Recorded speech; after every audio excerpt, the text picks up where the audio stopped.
Okay, so today we're gonna do these fun kind of fish, newer graphic drawings and paintings.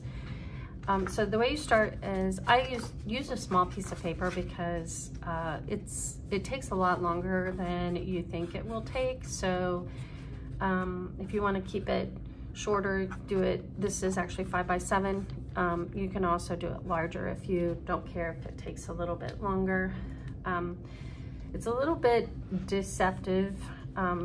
It's a little harder than it looks. What you want to do, I figured out, is you're going to do the squiggles in pairs, basically. So start with one that kind of goes off the page. So you want to do a curved line, let it go off, go ahead and continue like that. And then I'm going to do pairs. Okay, so I'm going to start, you're going to cross over that first line and do a squiggly line. Okay, and then I'm going to do another one that goes over and under and creates kind of like these oval shapes. All right, now don't try to do another, you can do another single one if you want, which I will do actually, just a very slight curve single line. And then I'm going to do another pair, so I'm going to do more squiggles, and then I'm going to come, so you always want to kind of come from the opposite direction. And you know, there's no real reason to stress about this because it's fun and it shouldn't be stressful. But this is just a way to do it so you know that you have a lot of different fish shapes, which is actually what makes it fun. Okay, and then I'm just gonna fill this last part with like another line. All right, so let's see how many lines do I have actually. 1, 2, 3, 4, 5, 6, 7, 8, 9, 10. You might have anywhere from 10 to 14, probably is a good number. Okay, so once you have that squiggly part done, then kind of look in here and see if you can find any fish. And I'm gonna include a page that shows you some examples of fun doodle fish, because that's what this is. So I like this shape right here because this has a really pretty tail over here. So I'm gonna make this one my first fish. And I'm just gonna make its face like this. I'm gonna do a smile and I'm gonna do an eyeball. Okay, and then if you can see my one that I've already done, I'm gonna use some of these same kind of patterns. So I'm gonna do a double line here. And then I think I'll give him an upper fin. And I'm gonna divide his body. Let's see, I think, actually I'm gonna go ahead and make his tail next.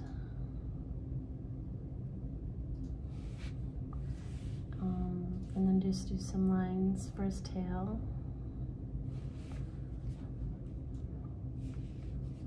And divide his body and then give him another fin.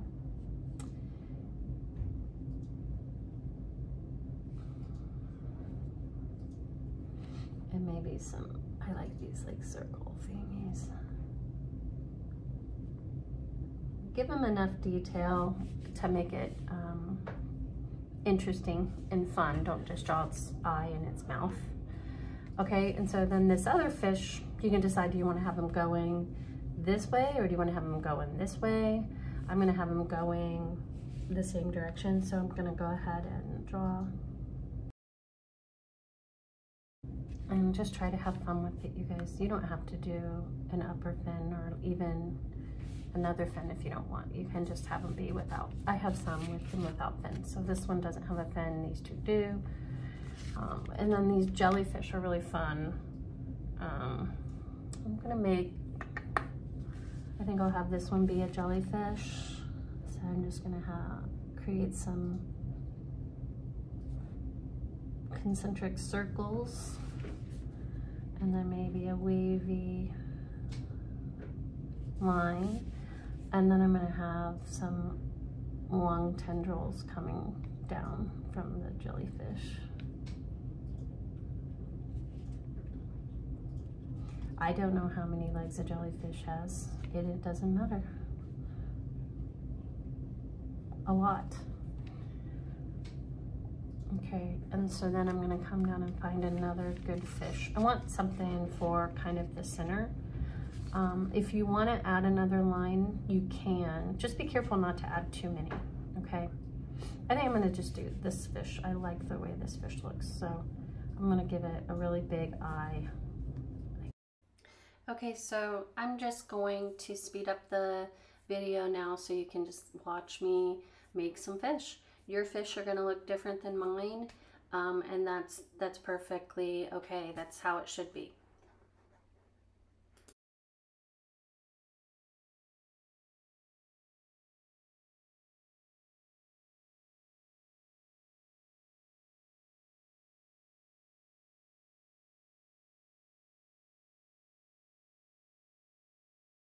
Okay, so once you're done doing your fish and jellyfish, you're gonna come back in, and if you want in some of those negative spaces, you can add some bubbles.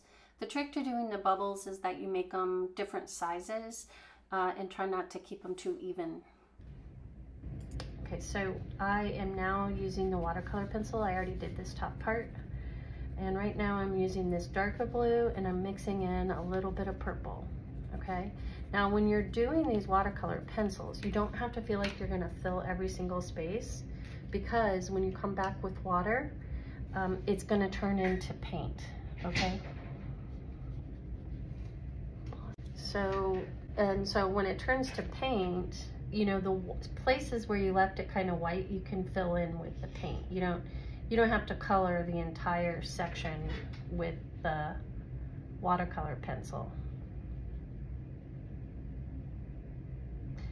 But like I was saying, so when you're mixing colors, you want to mix colors that are analogous colors, or colors that sit next to each other on the color wheel, because those colors are going to blend well together. If you're trying to use complementary colors like violet and yellow that sit across from each other on the color wheel, those colors are going to turn neutral. So they're going to turn like a brown or a gray. And if you want to keep your painting nice and bright, you're going to want to stay away from mixing complementary colors. Now, when you put complementary colors next to each other, not blend them, but put them next to each other, they pop.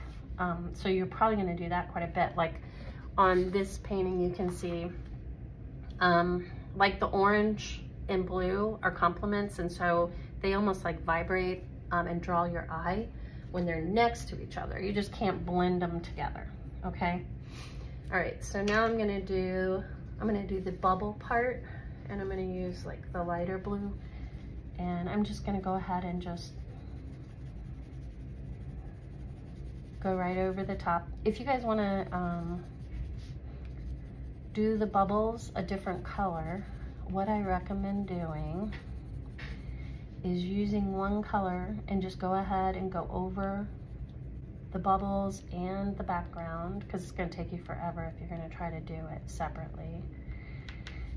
Once you add water, I'll show you what you can do. So once you add the water, I'm going to kind of go quickly so that I can show you, because you want it to still be wet when you do this. I'm going to stop right here. I'm going to come back with some purple, and I'm gonna put it right on top of my bubbles. And we'll turn the watercolor pencil is almost like turning to paint on the tip of the pencil, okay? And if you guys don't have watercolor pencils, that's okay. You can just use regular colored pencil. It'll still look really good when you're done, so.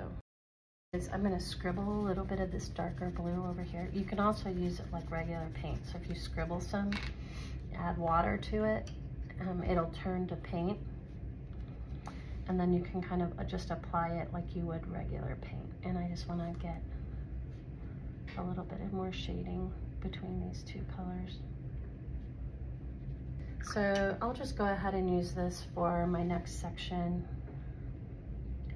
Just showing you the different ways that you can use the watercolor pencils.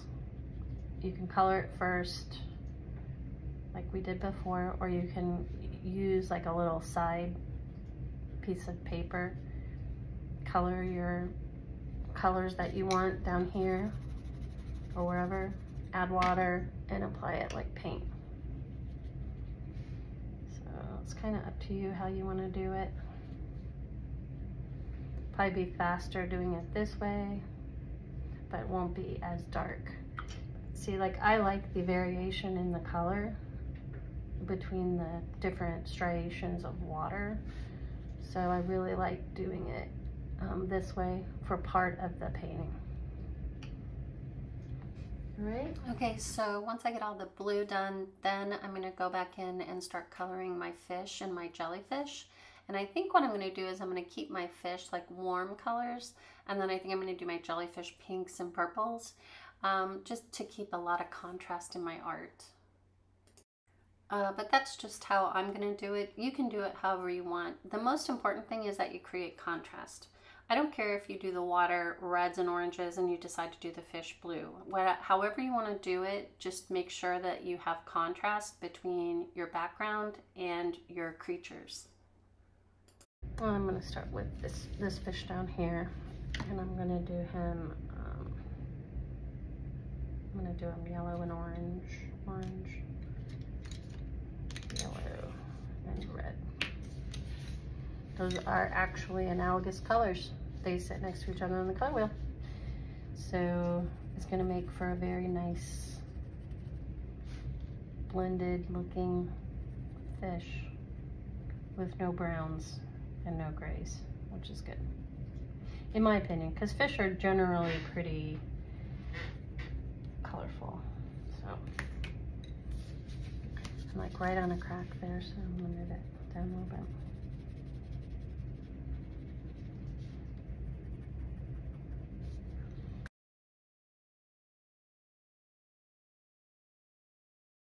Now, I don't like, see how that kind of got the same color? So I'm gonna come back and put some red on top, and it's actually turning into paint. It's pretty cool. So that's one fish done. Maybe I'll do my, I'll do my jellyfish yellow and green this time, you guys. Just to change it up a little bit. So what I'm doing is I'm gonna do the yellow first. I'm adding water to the yellow first, just so that it doesn't, so the green doesn't completely contaminate the yellow. The darker color is gonna wanna take over.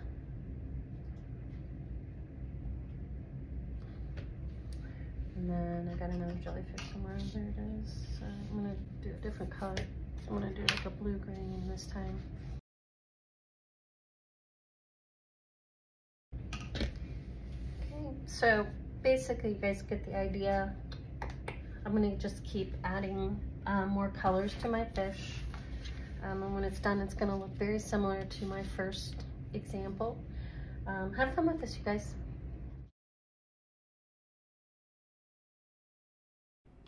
This video was created by Sabrina Wingren at A Space to Create Art.